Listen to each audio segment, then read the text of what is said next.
Coming up in this episode. But it's still a bit aftertaste. So yes, I accept and I am the 2010 Tour de France winner. But we live off memories. That's what makes you dream. That's what makes you move forward in life. It's memories. But I have no memories on that Tour de France victory.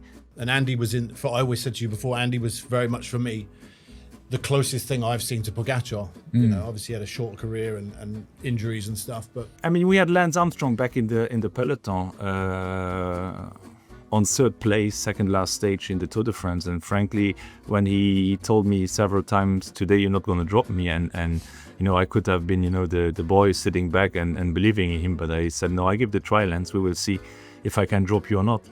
Hi, I'm Bradley Wiggins, Olympic champion and the first British cyclist to win the Tour de France. I've been a professional cyclist for most of my life, and I take every element of my training and preparation seriously, so I understand the importance of finding the right sports nutrition products.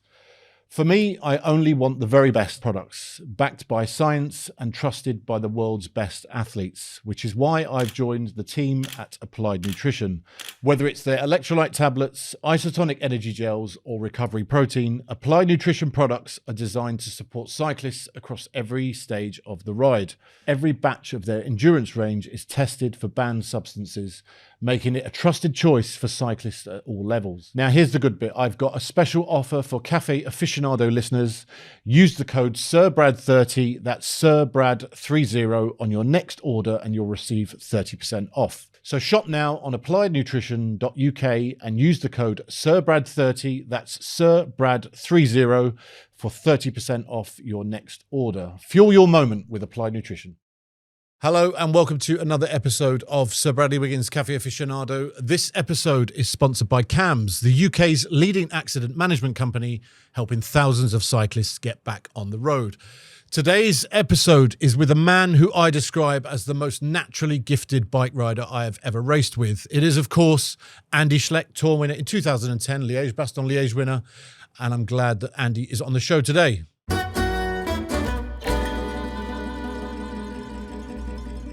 So I'm joined as ever by Graham Wilgoss, my lead out man again for today. Graham, where are we today?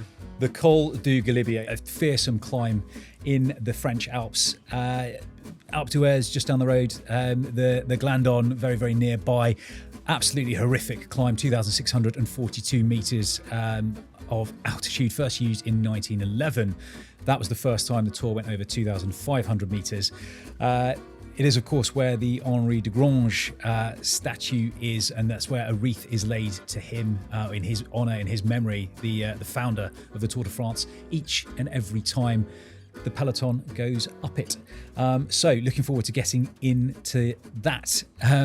Before we do, the socials, you can hit us up on Cafe Aficionado, wherever you get your pods, so be sure to follow us wherever you get your podcasts. Watch us on YouTube if you're not already, and join us on all your usual social platforms at Sir Brad's Cafe. Yep. So in 2011, our guest won up the Col du Galibier, the only time it's ever been used as a stage finish.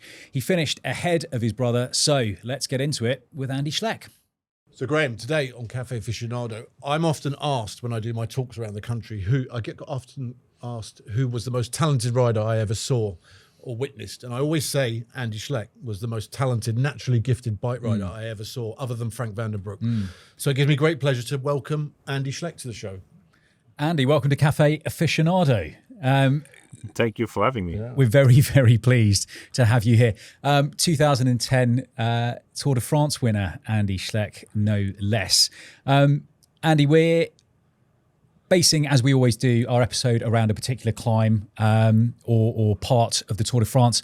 So today we're on the Col du Galibier, the Galibier, and your link to this one is unique, having won on the climb in 2011, the 100th anniversary since the first time it was used in the Tour. You rode it twice. Tell us, to start us off, that the story of stage 18. How do you remember it when you won on the summit? It was the highest ever stage finish at the Tour. What are your memories? Well, I mean, for me, if I roll down my relatively short career, this was definitely one of the highlights. Even though, the first victory for me, Liège, was a kind of, really a step up. But then winning on Galibier, and for me, you don't really necessarily have the memory on crossing the finish line. But for me, a long way out alone, I think it was something 56 kilometers from Col des Oies down to Briouçon, then Col de Lotaret, and then finally pulling it off on top of Galibier was... for me, I would say one of the highlight stages, definitely, of my career. You rode that. I have it in great memories, of course. Of course, you rode that day, Brad. I rode that tour. You rode that tour. Sorry, you crashed that. Then. Yes, of course. Yeah. I crashed on stage 6, broke my collarbone. Sorry, I was going back to 2010 there for a second. Yeah, but yes, of course. And I remember watching it at home, and part of me was. Well, I say I was glad I was home. I wasn't. I mean, there was no way I'd have competed with Andy in the mountains on that type of ride. But I was looking and concentrating more on the group behind with Cadel Evans. Cadel was my foe, and he was my marker as to kind of where I put myself. So I knew I would have been with Cadel, Vauclair, those guys. But Andy was on another level that day. Andy, was that a stage you targeted? Because I mean, as you've briefly mentioned there, included 3. All category climbs, the Agnelle, the Isoire, and then the Galibier, which in itself is an absolute monster of a climb. So to launch an attack with 60 kilometers to go and going, almost straight through the breakaway up the road, that was obviously a plan that you had hatched a little while beforehand. Yeah, definitely. I mean, I remember the tour, and I wasn't a couple of days before. I wasn't really happy with the position I was in. So I said I got to, try something extraordinary in order to change the classement and put myself, closer to the front, to the yellow jersey. So, I was said I got to be smart at this point and figure out a plan for that day. So for me, it might have looked like an attack which was, came out of the gut feeling, but it was actually very well planned from my side and from my team's side. Even though I did not have very much, I did not have everybody on my side that morning in the bus when I said what I wanted to do. Actually, to be frankly honest, most of the riders did not believe I could pull that off. Not even my brother. So we had a plan B, and I didn't like that. So that was even more motivation for me to go out that day and try it. So the goal was, of course, to have someone in the breakaway. We had 2, Jos Postuma and Maximo Font in the front.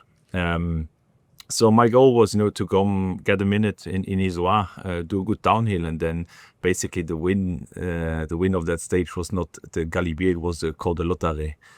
Because I knew when I knew I was in good shape, I knew I could output a certain amount of watts, and my idea was if they want to gain time back on me, there's only a few guys in the peloton that day who could do that, and that would be the leaders of certain teams like Cadel Evans, and usually they wait and let the team work. But in my calculation was like, okay, if a teammate pulls, I will gain back time because they cannot do the same watts on that climb than me. And certainly going out there, it was a long day, a long journey ahead of me, and then.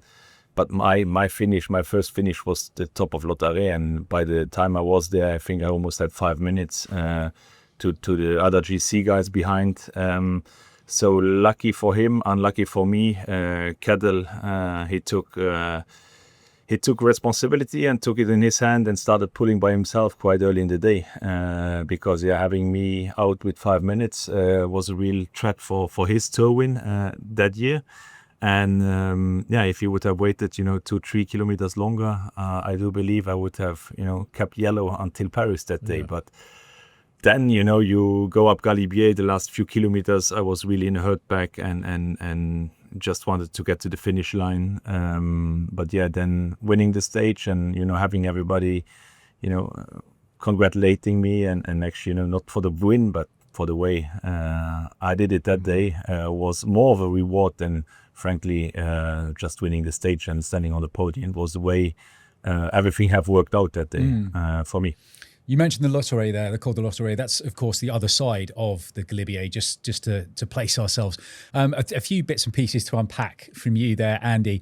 So as you get to the end of the stage and you winning it by 2 minutes and 7 seconds ahead of your brother Frank, first of all. But I can't help but stick on you saying that in the bus the morning of that stage that Frank disagreed with you and insisted on having a plan B.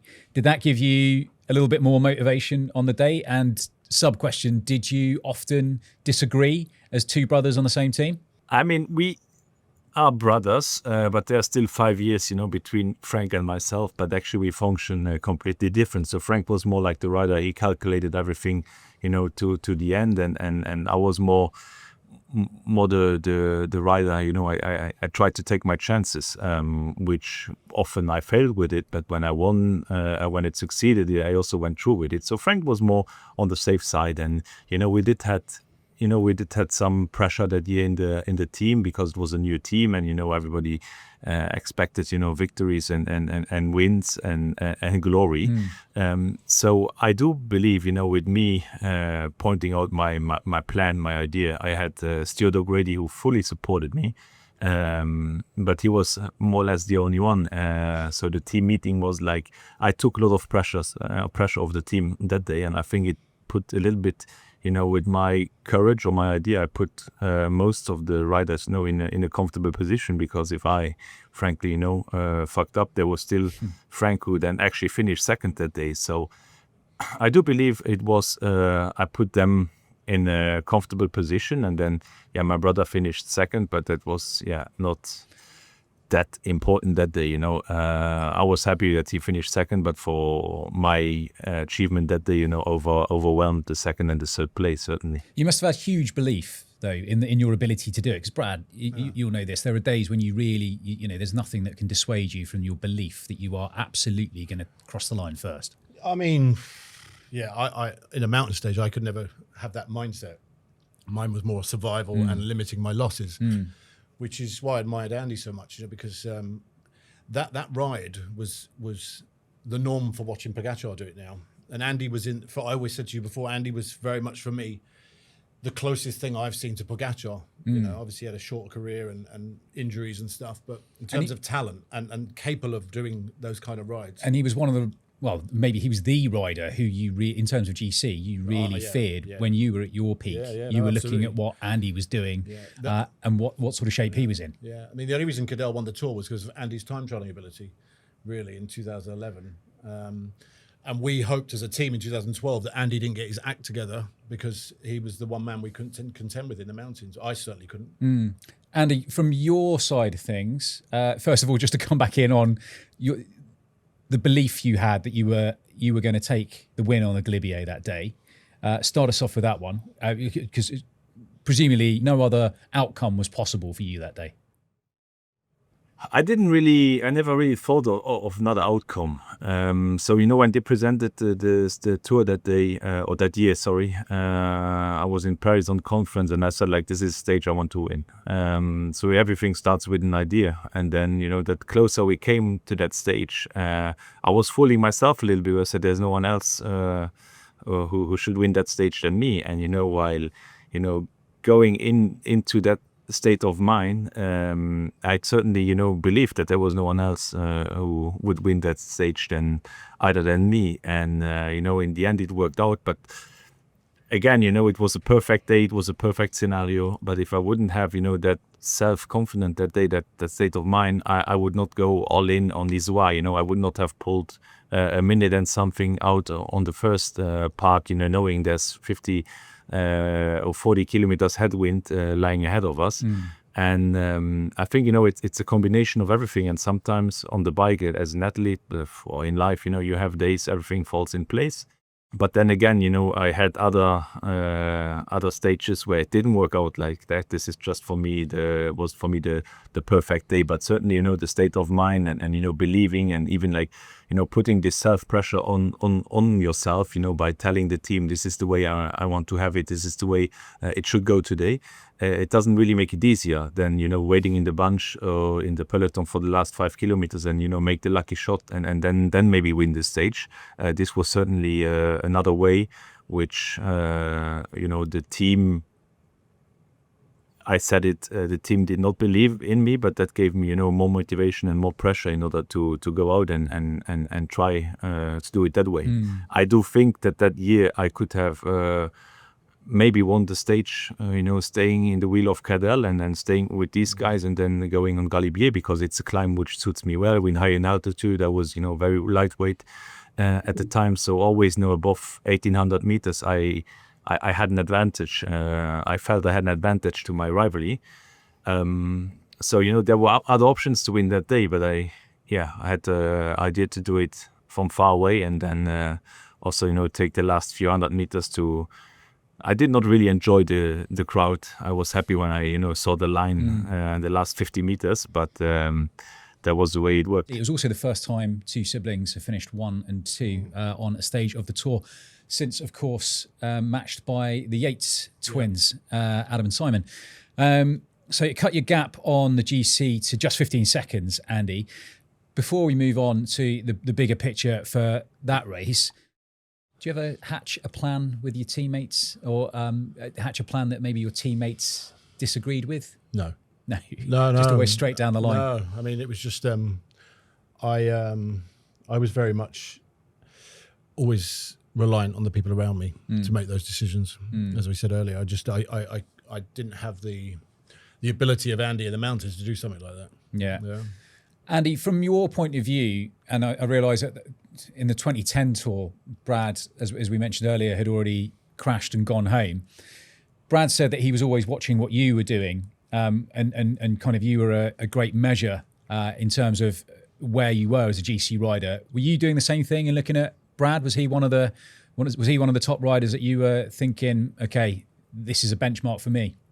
Yeah, well, certainly. I mean, Brad, I remember when he was 18 years old and he won the Flèche du Sud in Luxembourg, and I was, I hardly learned how to click in and click out of the pedals, and from that day on, I followed his career, and then, finding myself alongside him in the Tour back in 2009 when we fought together on the second last stage up Mont Ventoux, trying to drop him, but couldn't really drop him, but then in the end, finishing ahead of him, but then, many stories along when we, get dropped together in Spain, in Tour of Catalonia in the snow. Oh, you were with me that day. So, we climbed off in the snow.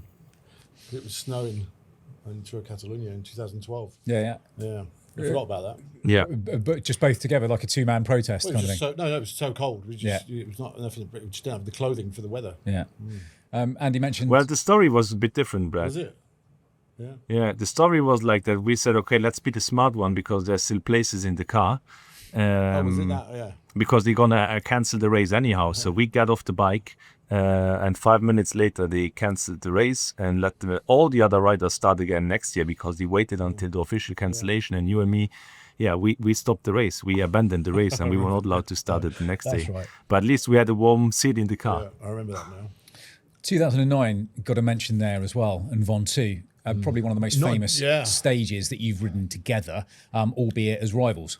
Not just Ventoux. I remember that stage, that tour, Andy was on fire in the mountains, and he was the only one who could match Contador. And I remember Contador tacked on Galibier, and Andy would hesitate and went a little bit too late, and they pretty much stayed at the same time gap to the summit. The Col de la Rome, that stage when Andy and Frank just started firing left and right, 1-2. They were a dominant force that year, battling, the two-man squad, really. You always seem to, obviously you were simpatico because you were brothers, but did you always discuss when you were going to attack or pinpoint when you were going to attack, Andy, with Frank, with your brother? No, again, usually I go first, and then Frank went, so I have to tell that. Brad mentioned it, Col de Rome. I went first, and then he went, and then I joined him, and we end up with Contador and Andreas Klöden up Grand Bornand, and then down to the finish. But it was a little bit sometimes like Mont Ventoux that day. That year was one of the day I felt the best, basically. But for me, it was not. My goal was that day to bring my brother Frank on the podium because he was placed fourth and Lance was placed third, and there was a lot of trash talk and mind games Lance tried to play with him. It didn't work for me, but it worked certainly for Frank. So there was there trash talk on the climb on Ventoux? Because you were grouped together in bunches a lot of the way up the climb. And okay, yes, you'd stretch the elastic a few times, and Brad, you'd fall back a little. But was there any chat whatsoever, or was it just because it was full gas, all out racing, no time for that? I mean, we had Lance Armstrong back in the peloton on third place, second last stage in the Tour de France. And frankly, when he told me several times, today you're not going to drop me, and I could have been, the boy sitting back and believing in him, but I said, no, I give the try, Lance. We will see if I can drop you or not. In the end, Alberto was, for me, that year unbeatable. I could follow him and I could maybe make a difference, at certain points on him. But if I'm really honest, I was not able to take time out of him. But already to follow him was, for me, a good setup, for the next year. But Lance was there, and Lance again was one of my childhood people I followed and I looked into and fascinated me about sport, and brought the sport actually closer to me. And then having him, and battling for the podium place, mine was secure. I was second, and there was maybe, if Contador would have done, I don't know, hunger flat or something that day, I could have maybe, get the jersey. But it was not the goal. It was really, to bring my brother and kick Lance off the third place and place him fourth, and bringing Frank in third. That was the goal of that day, which was actually quite fascinating, because normally I raced for myself, and that day I raced for him. And actually, I do believe that was one of the best days I had on my bike. That was what was so hard racing against these guys, because these almost were one. You were dealing with two people that had, it's very rare because of the brother, the brother situation, that they kind of raced harder for each other than they would if it was a normal teammate. Yeah. And there was lots of inter-battles going on that day. So I think Frank was lying in fifth at that point. I was fourth. Yeah. Lance was third. Yeah. And I'm battling with Lance, thinking if Lance gets dropped like he did at Verbier, I could get on the podium. But keeping one eye on Frank, who was a far better climber than me, plus the combined efforts he was making with Andy. Then you had the Contador Armstrong situation where they weren't going to work together. Then you had Clody, who was very much more in the Armstrong camp out of fear, I think, than Contador camp. And they also had Chris Anker Sorensen, who was driving on the front, knowing he was going to swing over at some point. It was making this incredible pace. Yeah. So there was lots to contend with. And then I had Christian van der Velde, who would yo-yoing off the back. Then you had Nibali and Pelizzotti, who were in the same team in Liquigas. So there was so much going on. You had the fans that were all there for Contador, swearing at Armstrong, throwing urine over him. It was quite a... Do you remember that there was actually two guys in the breakaway that day? Yeah. Yeah, but we completely forgot about that. There was two guys away, so the stage was taken. Who were they? I have no idea. I'm so it focused. was Tony Martin. Tony Martin, Spanish guy from Rabobank. We'll have to get Luca on that. Yeah, the Spanish guy from Rabobank. Luca, we'll come back to that for a running correction. To bring it back to the 2010 Tour and stage 19, the following day, the day after the Lautouré and then Galibier, the double climb. That day, Andy, also included a ascent of the Galibier, and it finished up Alpe d'Huez. So you managed to put another 1 minute and 55 seconds into Thomas Voeckler to take the yellow jersey, but things did not all go well from that point on. It was Cadel Evans who won the Tour that year. Sorry, I said 2010 as well. I meant 2011. Apologies. I mean, I won on Galibier the day before, and then the next day, you have this hype still in you, and you think you're kind of unbeatable. And I think I was a bit too confident the day after. Going from the bottom again, up Galibier in the breakaway with Contador. Contador was not a threat anymore, at least not that year. But yeah, I followed him because it was Contador. I should have just let him go and stay with the peloton and save everything for Alpe d'Huez in the end. So I spent a lot of energy there, plus the day before. So I managed to get the yellow jersey on top of Alpe d'Huez, which was also great. But crossing the line, and I saw Cadel just next to me.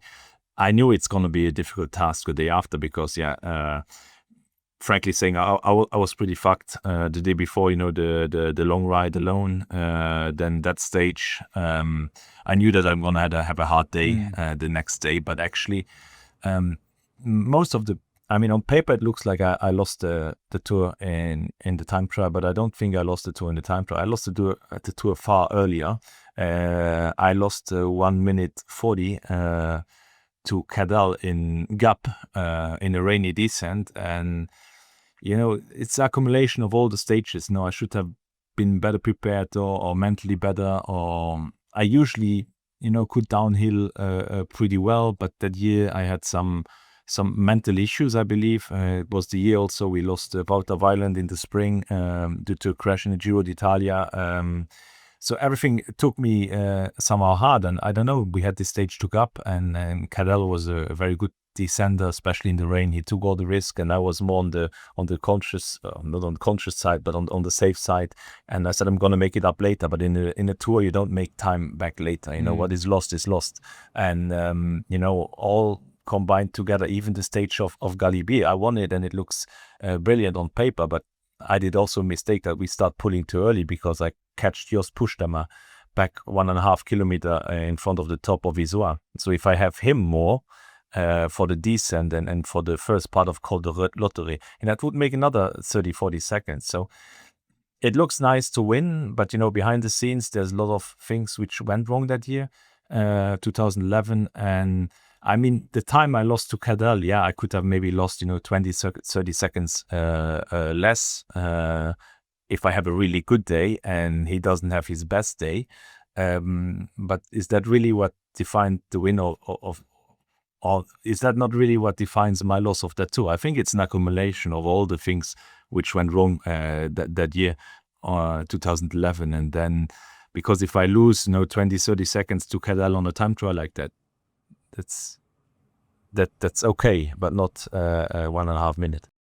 So as a pro rider, Graham, spent lots of my time training out on the open roads. It's fair to say I had my fair few run-ins with cars and a few accidents. One in particular I can remember was the Tour de France champion, 2012, heading out locally on the roads in Lancashire and got hit by a van that was coming out of a petrol station. Like a lot of us, it can be impossible to avoid. So there are always risks riding your bike out on the open road, and that's where our sponsors come in, CAMS. Cycling Accident Management Services help cyclists get back on the road, whether you're a pro rider, a weekend cyclist or a commuter. They work with local cycle shops to provide quick and hassle-free bike and helmet replacement, and they provide full legal services for any claim you might need to make.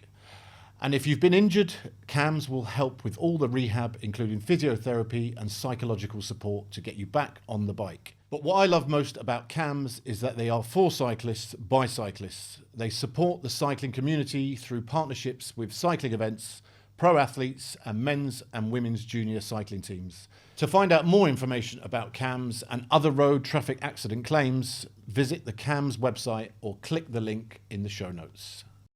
Welcome back to Cafe Aficionado. We got Andy Schleck, the great Andy Schleck, and Graham was with us as always.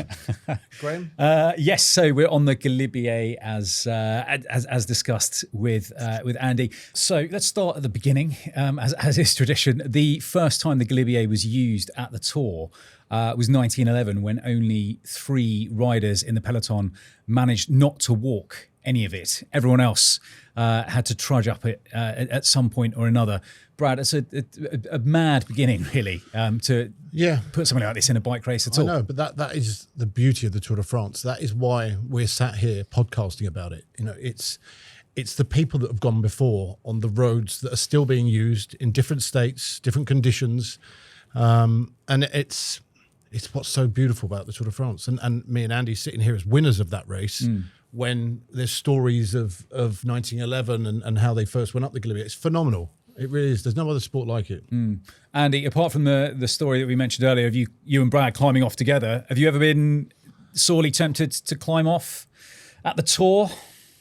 No, I was tempted because I thought that I broke my collarbone, my arm, back when we had the massive crashes in Belgium there in the downhill to Spa. Francorchamps, but for the rest, I never wanted to stop. I mean, I never want to stop any race. That's just something when you are a rider, if you start thinking about stopping races, I think it start thinking about your end of career. I mean, it's 1911.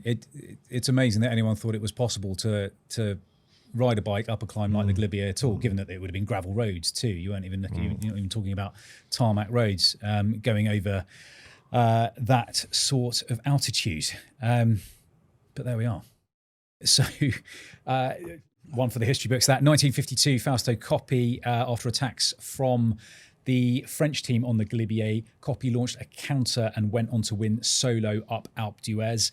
1998, you might remember this one well because it was Marco Pantani who won stage 15. The Galibier featured in the stage which featured 4 mountain climbs. It finished up Les Deux Alpes.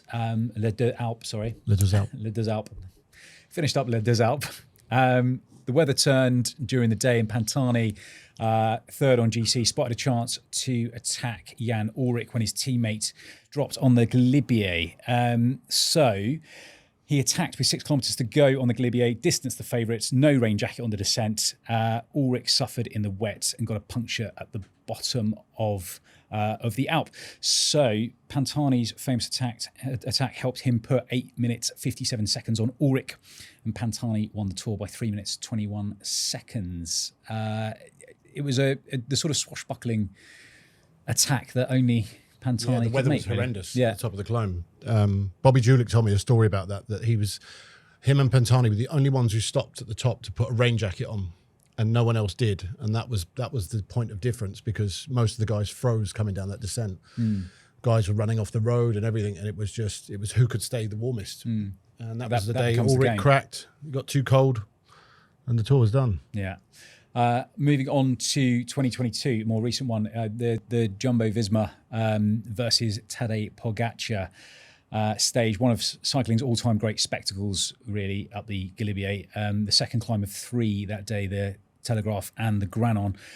Pogačar was in yellow by 39 seconds. That was the stage, I think, where he gave it the rev on the handlebars for the camera, as if to say, we're all motoring here. I was with him that day on the motorbike. Of course you were, because G stayed with him up there. Yeah, it was a great day. Yeah, so Roglic and Vingegaard sort of worked him over, did the 1-2 throughout the day, and turned Pogačar's 39-second lead overall. That turned into Vingegaard and Roglic putting in a 2 minute 52 second time gap on the day. Jumbo-Visma had Christophe Laporte and Wout van Aert up the road. It was just attack after attack on the Galibier. That was the raid that really broke Pogačar. Spectacle to see on the TV. What was it like from the bike? It was amazing to be there and seeing as close as I was to him at times, and just the effort they were putting in. It was quite something to see him up that close, and just the cat and mouse that was happening up that climb, and how early they went as well. It was quite something. Yeah, I mean, it was obviously their plan that day to work him over. Andy, bringing you back in here, your memories from that day.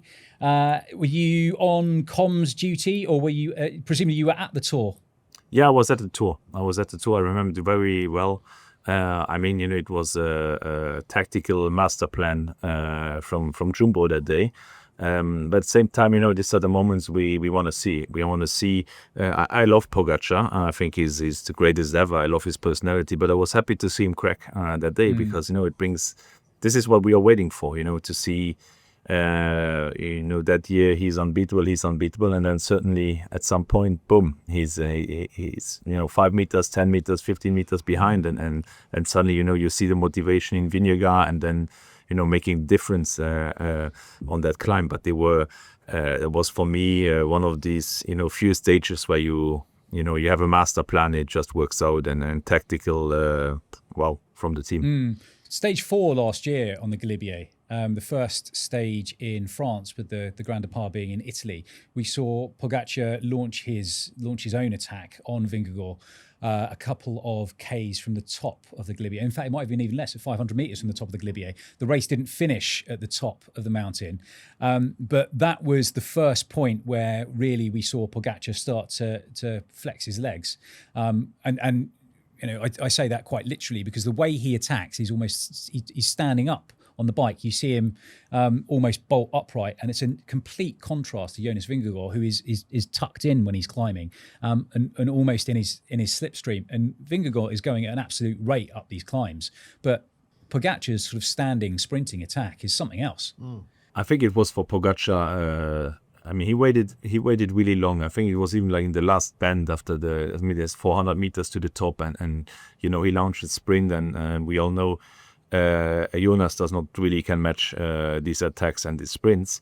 But I think it was a response, because if we go to the second stage, when they went in Italy, the steep climb next to the church, which he finished in Giro d'Emilia, Pogačar was not able of dropping Vingegaard, and for a lot of people, and I also believe for him, that this was a disappointment, because normally on a climb like this, Pogačar he smokes Jonas. Jonas for me needs long climbs, and that steeper, that longer, that better, that higher, that better. And then everybody was okay. Jonas is back. He's back where we want him to be, and then. Above 2,000 meters on Galibier, Pogačar waits, because I think he wasn't really sure or that sure about himself, and he just goes and gets this 5, 6, 7, 8 seconds over the top, and then in the descent there's very few people who can respond and can get back. If you're not, if your name is not Thomas Pidcock, very few people can get back to Pogačar in the downhill, and he increased his gap, and basically, gave a response to Jonas and made him clear who's the captain and the King Daddy. The King Daddy. Do we have any concern that cycling is or could become increasingly becoming a bit of a one-man show with Tadej Pogačar? Well, of course, yeah. I mean, it already has, hasn't it? Yeah. But it is what it is, and I think Pogačar is very different to other people that have dominated the sport. He endears himself to the public. He endears himself in different ways. There's an adolescence about the way he conducts himself off the bike. There's the killer instinct animal on the bike, but off of it, I've seen him handing bottles to kids halfway up a climb. He's readily available for children at the finish and things like that. His interviews, he's always very humble, gives grace to other people, and I think that's for a dominant character. It's certainly not an act. He's a one-off in many ways. For sure, the real deal. Andy, are we looking at someone who we could be talking about as the best of all time in not just in cycling, but the greatest sports person of all time, almost? Yeah, I think so. Certainly, he's up there. I never like to say someone is the greatest of all time, because we had Eddy Merckx, we had Miguel Indurain, we had so many champions down the road, and I think it's sometimes unfair to say, okay, there's someone who's just above them all, but the numbers talks for themselves. I mean, he starts of coming to the Tour de France and winning it on the last time trial. He was already very promising, as under 23 for the little bit where he was there. But then he comes and he's just constantly getting better somehow, and he comes and then he does the Ardennes Classics, and then he goes to the Flandern to Roubaix, and he finished second in Roubaix. So he's basically full. He can win time trial, and I'm not even sure if he would concentrate in a bunch sprint, he would not be. I think he could finish in front. Maybe not winning, but certainly on the top 3. So it goes without saying, and the number shows for himself that he's certainly one of the best cyclists or athletes we have seen.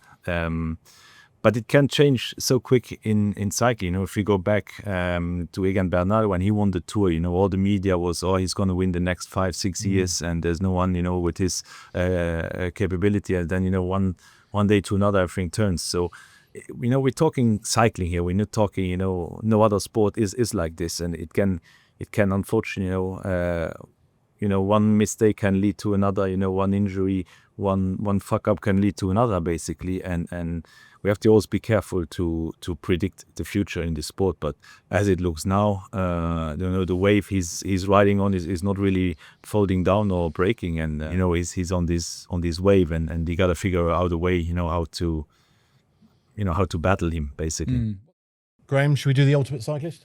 I think we should. I think it's time. Andy, we do a segment on Cafe Aficionado where we are building the ultimate cyclist. So we're putting together the greatest exponents of their particular speciality in cycling or their particular trait. So we will end up with the ultimate cyclist. So what I'm going to do is ask both you and Brad to give me a particular example, and we're going to have a bit of a dust up and have it out, and then we're going to choose the winner. So Andy, as is tradition for our guest, please start us off with your contender for, and it's today's facet, is the best leader you've either ridden with on the road or you've seen on the road. Who exemplifies leadership? Yeah, for me, that's quite easy. As I grew up, in the times of Miguel Indurain, and I admire him a lot as a rider, but also today as a person. So he's for me, the best, or that's for me the best leader I have seen in cycling. Frankly saying, Miguel Indurain. What was it about him in particular that made him such a great leader? Well, I believe, leadership, a leader is not necessarily, the guy who wins. Leader is someone, who's respected from every side, who's, good to the media, who's humble. And if you look at Miguel Indurain, you never saw him in an argument. He always treated his rivals with respect. He never engaged in trash talk or mental games. There's a story in the stage 19, I believe, in 1998, in a time trial. He even slowed down because he would have kicked his brother out of the time limit. So the car went to him and said, if you keep on, you will win the stage. But if you slow down, you keep your brother in the race, and all this combined, is for me just a perfect example of leadership. Never ever I have heard anyone who raced with Miguel Indurain or was in his team, says any bad word about him. So he's for me, the ultimate leader out there. Yeah, nice. Brad, what are we saying? That's a tough one to follow. But I'm going to go with someone else who's very much in the same realm. You never hear a bad word said about him. He turned 80 last week. Eddie Merckx. He's got the great Eddie Merckx. Another two 5-time clubbers. Yeah, Eddie. Again, all the people he came up against: Felice Gimondi, Luis Oscaña. Jose Manuel Fuentes. None of you never heard a bad word said about Eddie Merckx in terms of his biggest rivals. Eddie treated everyone the same.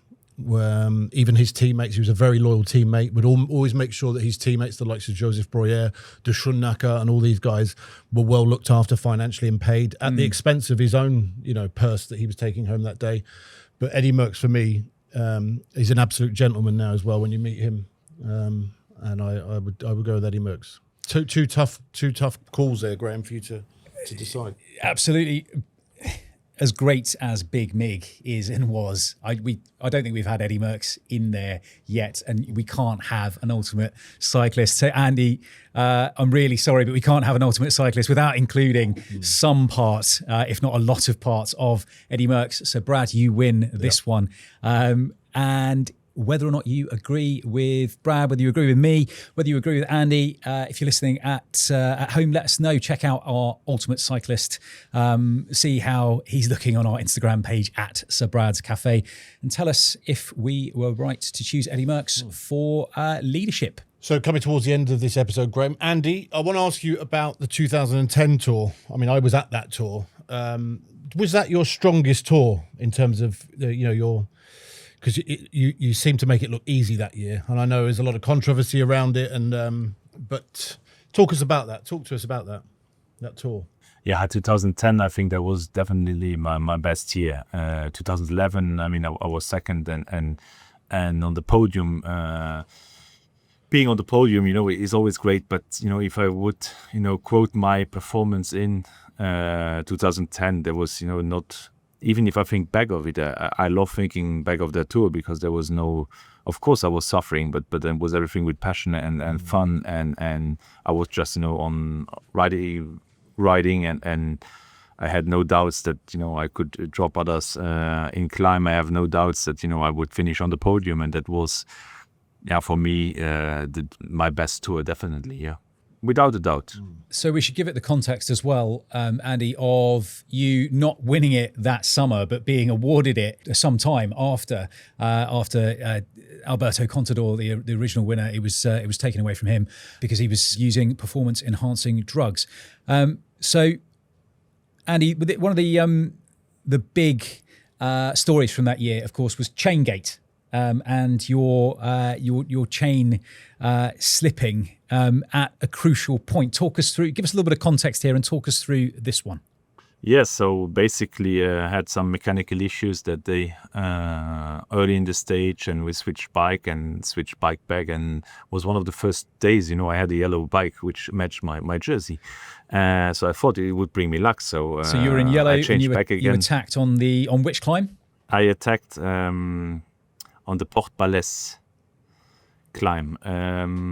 I was obviously, feeling good, and I said, I got to give it a go because I knew the descent very well, and I said, I think I can pull more time out of Alberto Contador that climb. So I attacked and basically dropped the chain. Had to get off the bike. At that point, Alberto, he counter-attacked me while I was standing on the roadside, and you never catch back, and lost quite a lot of time that day. So it was a good start of the stage, but a bad finish of the stage. A great quote from rider Hesjedal about that particular day. He said afterwards, "If you draw your sword and drop it, you die." In reference to obviously Andy attacking, but then Contador knowing that Andy, your mechanical had hindered you. You lost 39 seconds that day, which was ultimately the time you lost the Tour overall by 2. Was it a strange old feeling when you were eventually awarded the GC? I needed a long time to accept that decision, to be honest, because I was still, a rider, and I was like, it didn't really cope with me in my mind. And if you ask me now, what is your memory in winning the 2010 Tour de France, I don't have a memory. I wasn't standing on the podium in yellow in Paris. That was taken. I was standing next to Alberto Contador. Yeah, then the whole story, which also was quite tough for me, to be honest, because, I got a lot of questions, and I'm living in a small town, in a small country, so there was no walk I could do where people did not ask me about it. But then there came a point suddenly, because I said, I was not the one who ordered the anti-doping control. I was not the doctor behind, and I was certainly not one of the judges, who took the decision to strip that title off his shoulders and reward it to me and banned him after that positive anti-doping test. So, I had nothing really to do with it, but I do believe, there came a point where I said, okay, this is my tour, because it's not me who claim I want to have that tour. It was high-educated lawyers and judges, who studied for years and years, to be capable of taking a decision like that. So when they took that decision, yes, 2010, I am the Tour de France winner. But if you ask me if I have any whatsoever romantic memory of that, that certainly would be a lie, because there's no romantic memory of it. It's a shit memory for me. I too got invited to Paris, to Élysée, and I got the trophy from President Hollande. But it's still a bit aftertaste. So yes, I accept, and I am the 2010 Tour de France winner. But we live off memories, that's what makes you dream. That's what makes you move forward in life. It's memories, but I have no memories on that Tour de France victory. Nevertheless, I claim that I am the Tour de France winner of 2010, and I do believe that's my right. Very different, kind of a different scenario as for you in 2009. Do you, and I know that your relationship with Lance is obviously very strong now, but have you sort of between 2009 and 2012, have you felt similarly? No, I think I had I not won in 12, I would never know what that feeling is like to stand on the podium in Paris with the little trophy as a third place. If that was all I had in my palmarès, that would have been an opportunity missed to experience that occasion with your family there. But I stood on the top step 3 years later. So it's not something that I think about too often. But, it's a funny with that. I still think I was fourth in that Tour de France. part of that is probably because even though I've been updated to third place in the record books, no one came to me and said, there you go, Brad, there's a trophy for third, and made a big deal of it. Sure. You know, so it's a very different experience to Andy's. Yeah, funny old thing. Andy, a slightly happier subject. You now run, and a completely different subject, you now run a cycling school for kids, on making memories, I suppose, in a way. What advice do you have for kids at your cycling school, or anywhere else for that matter, for any young person wanting to get into cycling? Yeah, well, the cycling school is one I do believe, today I'm a lot more engaged with cycling than I ever was before. I run the 2 shops here in Luxembourg. We do, on the Saturday, we have 200 people, attending our rides every Saturday. So I do engage a lot in, bringing this sport closer to the community and to the kids, going to schools, teaching about cycling. But for me, it's more the idea behind is, of course, to bring the sport closer, but especially with kids, it's more, give them a sport. I do believe, that's hardly underestimated today in our society. They go to school, and a lot of them, they don't have the chance, to practice anything, and I try to do that through cycling, because maybe parents, they said, okay, we give them, with Andy, it's a name, it's safer than when we let them run alone. So I engage a lot with the community. I would say globally, not just in Luxembourg, but globally, and especially when I address it with kids. So when I go to school, it's more, to give them an opportunity and a vision, because I think it's essential, that young kids, they need something else than just school and maybe pressure from school. Because this is how I cope with my childhood. I wasn't a very good student, and I certainly had a lot of pressure from my parents, to get to the next class and bring homework. And cycling was my way of expressing myself and staying mentally healthy. And that's a little bit more the idea behind than having the next Pogačar under my arms. That certainly is not the goal with it. It's basically to bring sports and give kids an alternative to express themselves and stay mentally healthy. Brad, any advice to any young people wanting to get into cycling? I mean, it's cycling has been my life, so it's the times I've fallen out of love with cycling, and it still comes full circle, and cycling has saved a lot of people and continues to as a sport and as an outlet. It's it's been a big part of my recovery is rediscovering my love for the bike and getting out on the bike. On love for the bike, should we do our final 2 questions that we ask every guest? I'll start with the first one for Andy. What keeps you in love with cycling? It's a tough question.